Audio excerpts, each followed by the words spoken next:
Hello everyone. आज हम एक नई वीडियो के साथ आए हैं जिसका टॉपिक है समावेशी शिक्षा अर्थात इंक्लूसिव एजुकेशन। तो आज हम इंक्लूसिव एजुकेशन या समावेशी शिक्षा के बारे में जानेंगे। तो आइए शुरुआत करते हैं। जैसा कि आप सभी जानते हैं, भारत में मुख्यतः शिक्षा के 4 काल हुए हैं: बौद्धिक काल, वैदिक काल, मुस्लिम काल और आधुनिक काल। जो शुरुआत के 3 काल थे, वैदिक काल, बौद्धिक काल और मुस्लिम काल, इसमें हमें जो शिक्षा है, हमारी जो शिक्षा प्रणाली रही थी, वो एक भेदभाव के आधार पर यहाँ शिक्षा दी जाती थी। ये भेदभाव धर्म, जाति, रंग, रूप, विकलांगता आदि के आधार पर, मतलब यहाँ पे भेदभाव देखने को मिलता था। परंतु आधुनिक काल में जो भेदभाव का बहुत भेदभाव जो था वो बहुत कम हुआ, और जो धर्म, जाति, रंग, रूप पे भेदभाव होता था वो कम हुआ, और आधुनिक काल में इनको बढ़ावा मिला। अर्थात आधुनिक काल में ये जो भेदभाव था कम हुआ, और विशेष बालकों, मुख्यतः विकलांग बालकों के लिए एक नई शिक्षा प्रणाली की शुरुआत की। अर्थात आधुनिक काल में जो एक काम किया गया है, जो काम किया गया विशेष बालकों के ऊपर। आपको बता दूं, विशेष बालक वे बालक होते हैं जो साधारण या सामान्य बालकों से अलग होते हैं, और ये विशेषता जाति, धर्म, रंग, रूप, विकलांगता के आधार पर परिभाषित की गई है। इसके बाद इस काल में विकलांग एवं विशेष बालकों के लिए एक नई शिक्षा प्रणाली की शुरुआत हुई, और उन्हें सामान्य बालकों से अलग शिक्षा प्रदान करने की व्यवस्था की गई।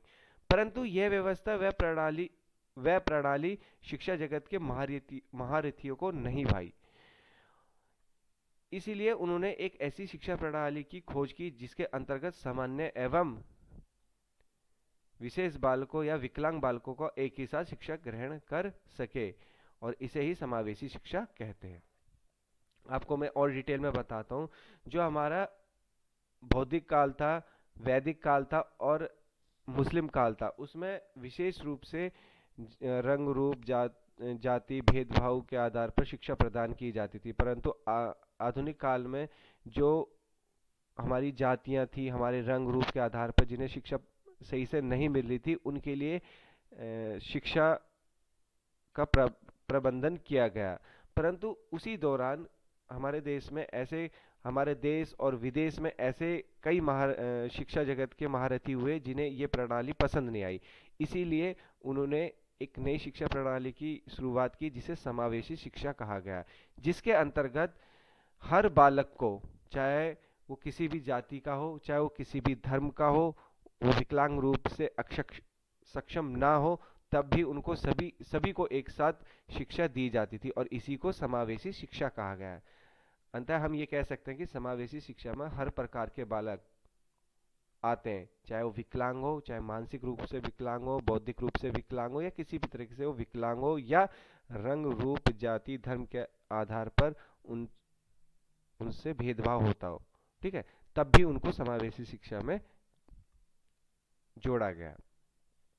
मुख्यतः हमारी 4 प्रकार की शिक्षा प्रणाली हमें देखने को मिलती है हमारे देश के अंदर, जिसमें है विशेष शिक्षा पहली, फिर है एकीकृत शिक्षा दूसरी, और एक और है समावेशी शिक्षा। तो हम इनको एक एक करके डिस्कस करेंगे। अगर आप इनकी नोट्स चाहते हैं तो आप मेरे टेलीग्राम चैनल को ज्वाइन कर सकते हैं, जिसका नाम है अध्ययन क्लासेस। वहाँ पे सारे नोट्स अवेलेबल होंगे फ्री ऑफ कॉस्ट। तो सबसे पहला आता है विशेष शिक्षा। जैसा कि मैंने आपको बताया था, बालकों को सामान्यतः दो भागों में विभाजित किया गया है: सामान्य बालक, सामान्य एवं विशेष बालक। सामान्य बालक वे बालक होते हैं जो सामान्य होते हैं, जो एवरेज बालक होते हैं, जो बौद्धिक रूप से, मानसिक रूप से नॉर्मल होते हैं। परंतु विशेष बालक वे बालक होते हैं जो विकलांगता, धर्म, जाति, आर्थिक, भाषाई विकार, लिंग, समाज, शारीरिक, मानसिक, भावात्मक आदि रूप से अलग होते हैं, ठीक है। तो ये विशेष बालक है। अब विशेष बालकों के लिए एक शिक्षा प्रणाली स्टार्ट करी गई जो कहलाती है स्पेशल एजुकेशन। जैसे कि जो ब्लाइंड स्टूडेंट होते हैं उनके लिए एक स्पेशल स्कूल खोला जाता है, और वो स्पेशल स्कूल जो है वो स्पेशल एजुकेशन के अंतर्गत आता है। उसमें एक स्पेशल टीचर अलग से नियुक्त होता है, वो नॉर्मल टीचर नहीं होते हैं, मीन्स उनको अलग से ट्रेनिंग दी जाती है, इसलिए उनको स्पेशल एजुकेशन के अंतर्गत रखा जाता है। जब विकलांग एवं विशेष बालकों के लिए एक विशेष विद्यालय की व्यवस्था की जाती है तब उसे विशेष शिक्षा का नाम दिया जाता है। इसी प्रकार दूसरा हमारा एकीकृत शिक्षा, मतलब जब विशेष बालक या सामान्य बालक एक ही स्कूल में पढ़ते हैं परंतु उनकी कक्षाएं भिन्न भिन्न रूप से संचालित होती है तब उसे एकीकृत शिक्षा कहते हैं, और इंग्लिश में इसे इंटीग्रेटेड एजुकेशन कहते हैं। मींस एक ही बिल्डिंग के अंदर एक ही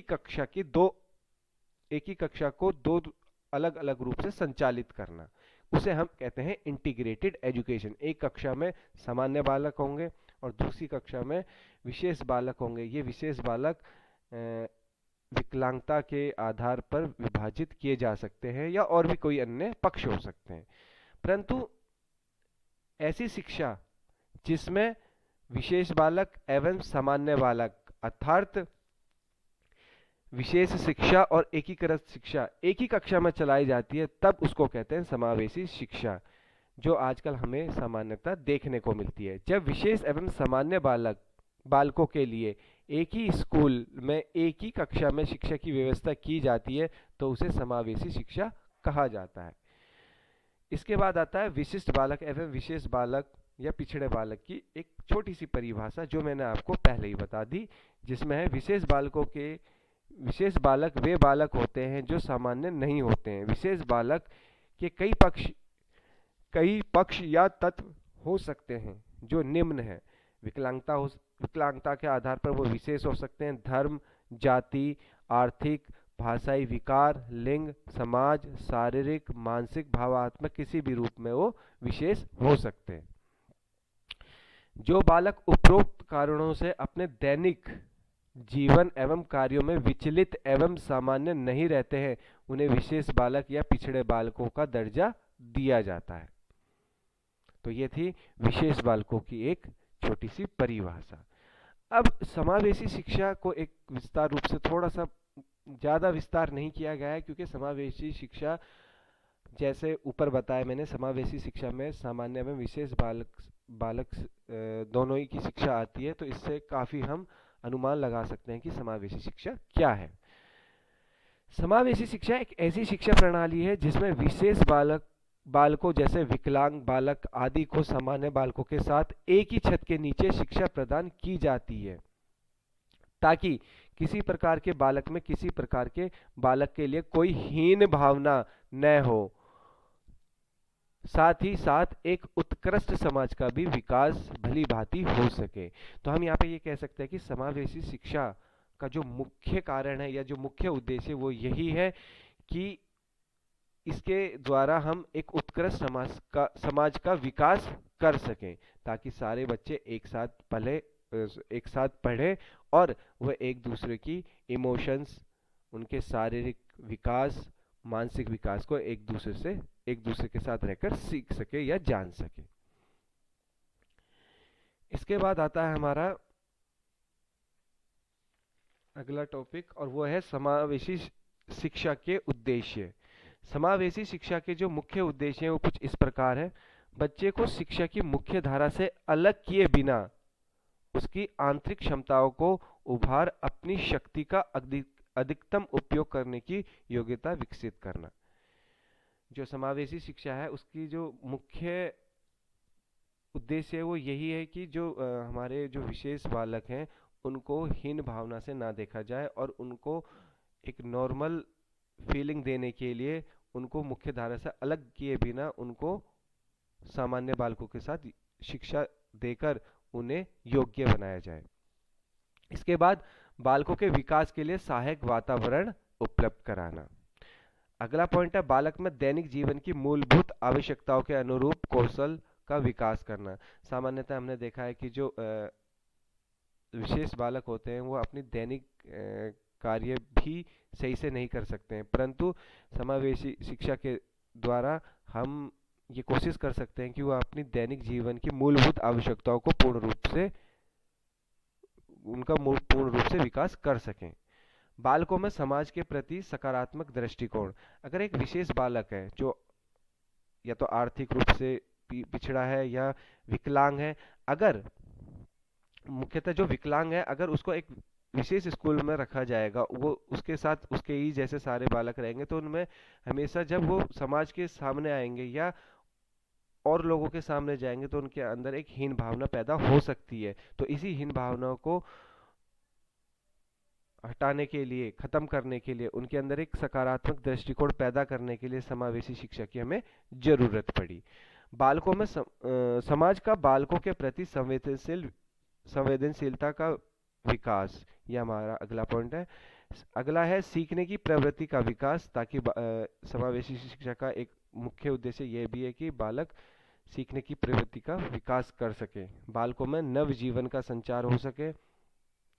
अगला पॉइंट है समाज जीवन में उत्तम नागरिक होने के कर्तव्यों को वहन करे। ये बहुत इंपॉर्टेंट पॉइंट है क्योंकि ये हमारे सामाजिक कर्तव्यों से संबंधित है। ऐसा नहीं है कि जो विशेष बालक है उनका समाज के प्रति कोई विशेष वाहन नहीं है, कर्तव्य नहीं है, तो उनका एक अलग कर्तव्य है और वो उस कर्तव्य को कैसे पूर्ण कर सकते हैं, यह हमें समावेशी शिक्षा के अंतर्गत देखने को मिलता है। शिक्षार्थियों को स्वावलंबी बनाने के लिए व्यावसायिक शिक्षा प्रदान करना। समावेशी शिक्षा यह भी बताता है कि कैसे एक विशेष बालक जो विकलांग रूप से विशेष है, उनको कैसे स्वावलंबी बनाया जा सकता है, वह कैसे आत्मनिर्भर हो सकते हैं, वह कैसे अपनी दिनचर्या के लिए अपनी रोटी का प्रबंध कर सकते हैं। और सबसे अगला पॉइंट है जो सब बहुत महत्वपूर्ण है, समावेशी शिक्षा की नींव। हालांकि यहाँ से क्वेश्चन बहुत कम पूछे जाते हैं, परंतु ये हमारा इसका हिस्सा है टॉपिक का। समावेशी शिक्षा की जो नींव रखी गई वो थाईलैंड में रखी गई 1990 में, जहाँ एक विश्व सम्मेलन हुआ था जिसका नाम था जोमेशियन विश्व सम्मेलन। जोमेशियन थाईलैंड का एक शहर है, इसी के नाम पर यह रखा गया, जो 1990 में हुआ, जिसमें विश्व भर के लगभग 50 देशों ने भाग लिया और सभी के लिए शिक्षा के लक्ष्य निर्धारित किए गए और यह सुनिश्चित किया गया कि बच्चों, प्रौढ़, वृद्ध आदि सभी को शिक्षा की सुविधा प्राप्त हो। इसके बाद जून 1994 में एक और सम्मेलन हुआ जो स्पेन में हुआ, और इस सम्मेलन का जो नाम था, विश्व सम्मेलन का नाम था, वो था सलमान का, क्योंकि ये सलमान का शहर में हुआ था।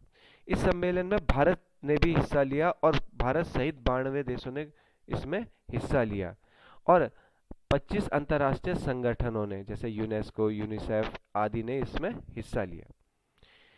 इस सम्मेलन में विशेष आवश्यकता वाले बालक दिव्यांग बालकों की शिक्षा पर बल दिया गया। विशेष बालक मतलब दिव्यांग बालक जिन्हें हम कह सकते हैं, या शारीरिक रूप से विकलांग बालक।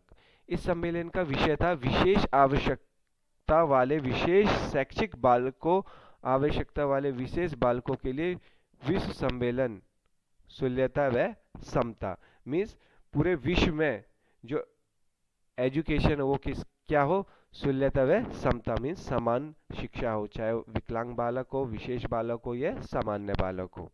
इसके बाद एक लास्ट पॉइंट और बचता हमारे पास, यह है समावेशी शिक्षा के मूल अधिकार सबसे पहले अमेरिका व कनाडा से संबंधित माने जाते हैं।